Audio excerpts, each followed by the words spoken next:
I'm a little late on this one, but Variety has released an article that is just a treasure trove of hot goss on the current state of Marvel.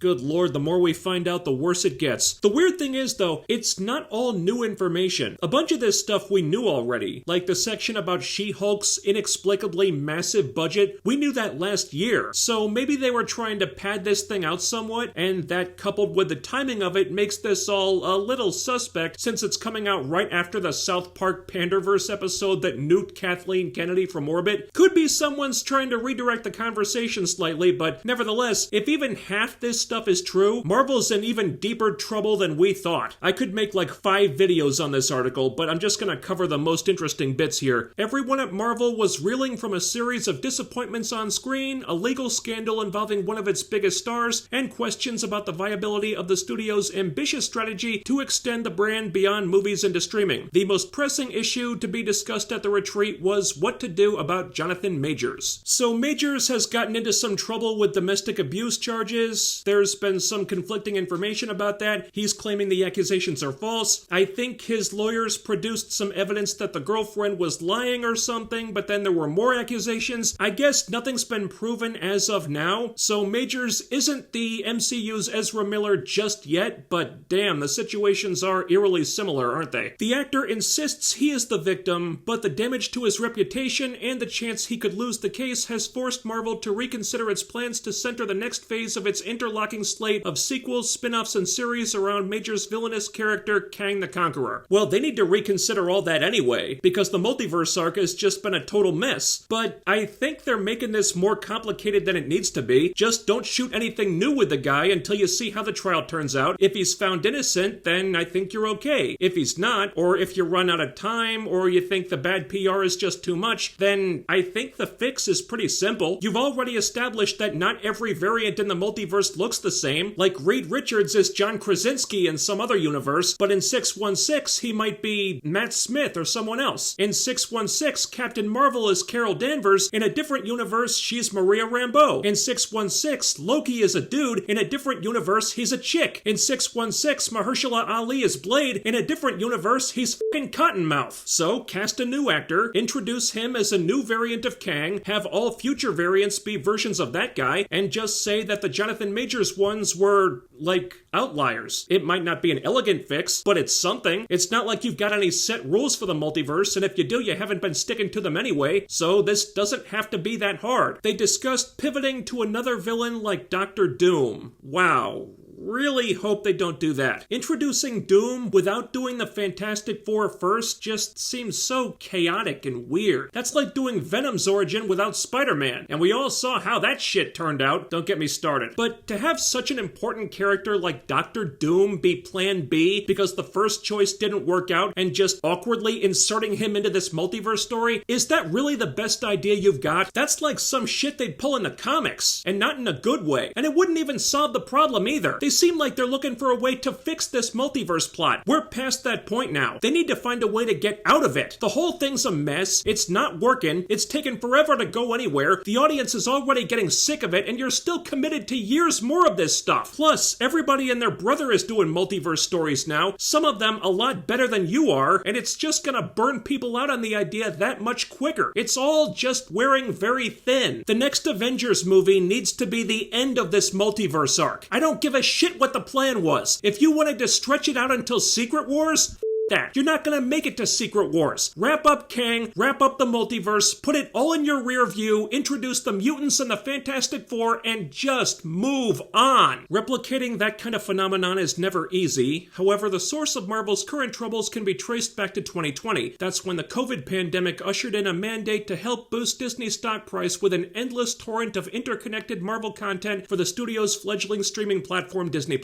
According to the plan, there would never be a lapse in superhero fare with either a film in theaters or a new television series streaming at any given moment. not a great plan. Meanwhile, it doesn't seem like they had an idea for how to deal with the inevitable burnout that comes from flooding the market with content, because there's no way that quantity over quality could ever backfire on us, right? And that does explain why so many of these projects have been shit lately. If they're just putting stuff out for the sake of putting it out, quality control is going to go down the shitter. Nobody can keep that up, it's just not sustainable. But the ensuing tsunami of spandex proved to be too much of a good thing, and the demands of churning out so much programming taxed the Marvel apparatus. Moreover, the need to tease out an interwoven storyline over so many disparate shows, movies, and platforms created a muddled narrative that baffled viewers. Here's a question: why does everything have to be interwoven? If the story's getting too complicated, too hard to follow, then simplify it. Sure, the it's all connected stuff got you to the dance, but it was never gonna last forever. People's tastes change. Sometimes they want something different. Sometimes it's nice to watch a one-off story that you don't need to have seen 5 other movies and shows to understand. And BT dubs, the Infinity Saga wasn't like that either. Until Infinity War, the whole thing was pretty straightforward. It could be refreshing to have some projects from time to time that just do their own thing. Not everything has to tie into something else. One of the better things Marvel did recently, certainly one of the best on Disney Plus, was Werewolf by Night. It was simple, the story was self-contained, and it was fun. But now you've got stuff like the Marvels coming up, where apparently if you haven't seen WandaVision, Ms. Marvel, and Secret Invasion, you're gonna have no idea what the hell's going on. Shared universes can be cool, but not needing to do homework to understand a story can be pretty cool too. The Marvels, which opens in theaters on November 10th, will struggle to get the ball past the infield, at least by Marvel's outsized standards. The movie, which cost $250 million,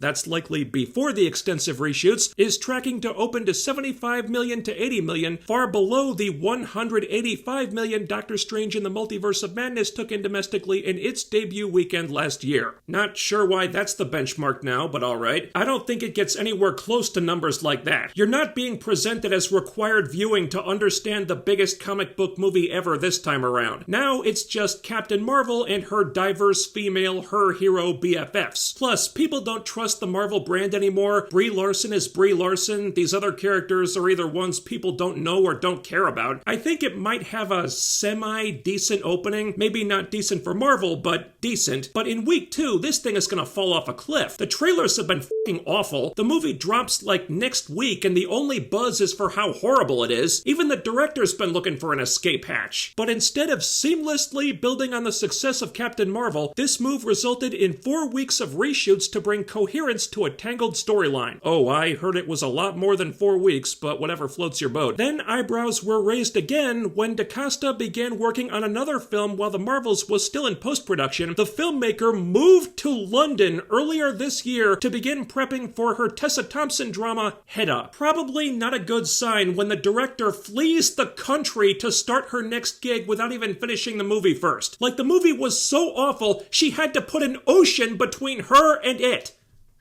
Yikes. And it's not that surprising either. There was another article a month or 2 back where Nia DaCosta talked about pitching more sequels to Feige, and he was just not feeling it. Even then, she seemed pretty resigned to the idea that they had a stinker on their hands here. And while I'm on the subject, you're making a sequel to a billion-dollar movie and you don't have the script locked before you roll cameras? If you needed reshoots just to make the story make sense, shouldn't you have noticed that before you shot it? How does something like that slip through the cracks? Did anybody even read this thing ahead of time? Maybe not, because garbage like that is how we get garbage like She-Hulk Attorney at Law. Here's some stuff we kind of knew already, but it's still pretty enlightening. At first, She-Hulk's origin wasn't covered until episode 8 of the show, and somehow the Marvel bigwigs didn't realize until late in the game that the character's origin needed to be at the beginning of the season, not the end. So they had to rejigger the whole thing, which does somewhat explain why the She-Hulk pilot was so god-awful. Still no excuse for the writing, though. I feel like you really shouldn't need to sit with a project for too long to figure out something fairly simple like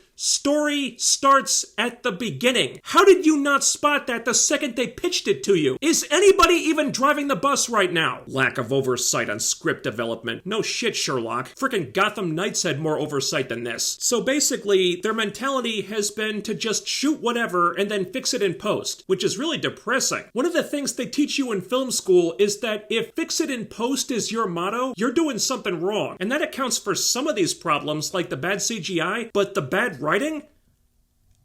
They say they're not getting a chance to sit with it, but I don't buy that. How long does that realistically take? For God's sake, if you couldn't spot the writing problems on She-Hulk in f***ing 30 seconds or less, you're in the wrong line of work. $25 million an episode for She-Hulk. We already knew that too, but I'm never not baffled by it. Jesus H. Christ, if you were pouring such an ungodly amount of money into that shit show, why in the bluest of blue hells did it look so f***ing cheap? What a train wreck. The quality is suffering. In 2019, at the peak, if you put Marvel Studios in front of something, people were like, oh, that brand means quality. That association is no longer the case because there have been so many projects that felt half-baked and undercooked. Well, yeah. Did you really not see that coming? Did you really think you could put out a non-stop deluge of content and the quality wouldn't suffer? As public criticism mounts, Feige is pulling the plug on scripts and projects that aren't working. Yeah, that's what happened with Daredevil Born Again.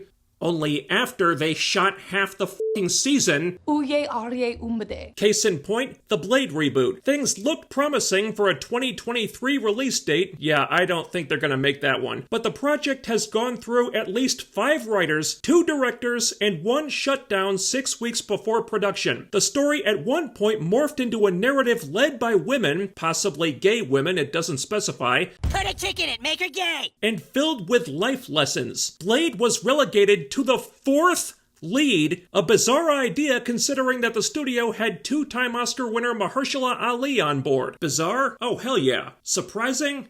Not really. Disney and Marvel have been doing tons of that shit lately. The Disney trilogy, Obi-Wan Kenobi, Indy 5, Doctor Strange 2, Willow, none of those things were about who they were supposed to be about. Why would Blade be any different? If the movie was gonna be 3 strong, powerful women fighting all the vampires while the f***ing Daywalker stands in the background telling a bunch of kids to don't do drugs and stay in school, that just feels like business as usual now. So I absolutely believe this one. That sounds exactly like something Disney and Marvel would do. But seriously, guys, you've got this super cool character, a badass actor, 2-time Oscar winner, and you're still so dead set on pushing the message that Blade is playing 4th fiddle in a movie called Blade?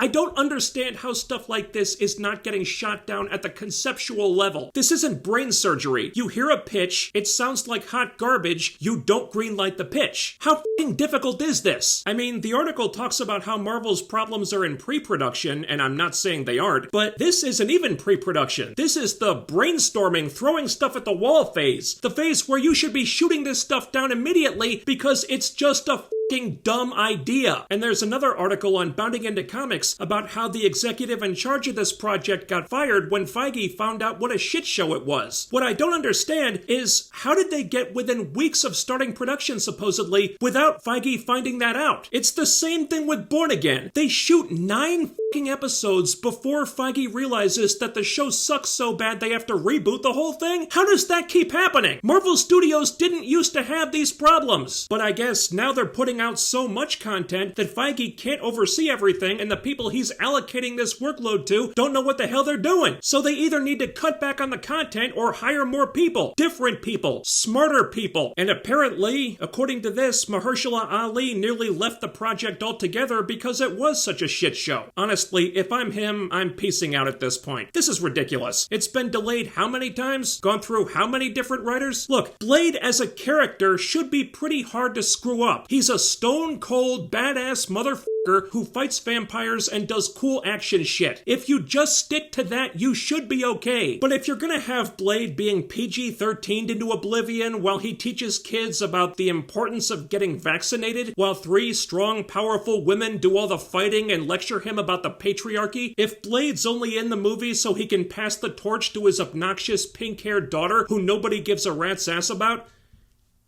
just get out. Get out while you still can, dude. You don't need this. It sounded cool on paper a few years ago. It didn't work out. And if I were in Kevin Feige's shoes, I'd just scrap the whole thing at this point. Who the hell wants to see a Disney-friendly version of Blade anyway? And the article finishes talking about how Marvel are considering bringing back the original Avengers for another movie. To which I say, So what if they did? So what? Even if you could get them all back, which would be crazy expensive, what would that really accomplish? Look, I get it. I miss those characters too. But you breaking the bank just so they can come back for a movie that wouldn't have nearly the same impact they had the first time around doesn't get you anywhere. And it doesn't do anything to actually get the house in order either. What's the point of bringing back the Avengers if the sandbox you put them in is a fucking mess? That's what Marvel need to focus on. Forget about the Hail Marys. Marvel need to get back to basics. Scale things back to a level where quality control actually means something again. Get back to telling good stories about characters people like. Get rid of the activist weirdos and for God's sake start hiring people smarter than the jackasses working for you now, or else all the band-aids you try putting on this gaping wound aren't going to mean a damn thing. There's a lot to unpack here, man. Marvel's got so many problems right now. I mean, it's good that articles like this are popping up. That means the problems are getting too big to ignore, but Marvel's really dragging their feet on doing anything about it, and things that should be just simple common sense are going right over their heads. So who knows when or if any of this will change. It's not gonna change by the time the Marvels drops, that's for damn sure, but that's for another video. We're gonna have to stay on top of this one. In the meantime though, thanks for watching. While you're here, ding that bell icon and follow my social media so you can always be notified when I upload new stuff. The links are down there. And help me get over that last hump to 50,000 subscribers by doing all the other YouTube things. Hit the thumbs up, leave a comment, share the video, subscribe to the channel if you haven't already, and make sure you're still subscribed. All this stuff takes like 5 seconds, and it really helps me fight back the YouTube algorithm, which has been kicking my ass lately. That's all for now, but I'll be back with more soon, so take care, stay tuned,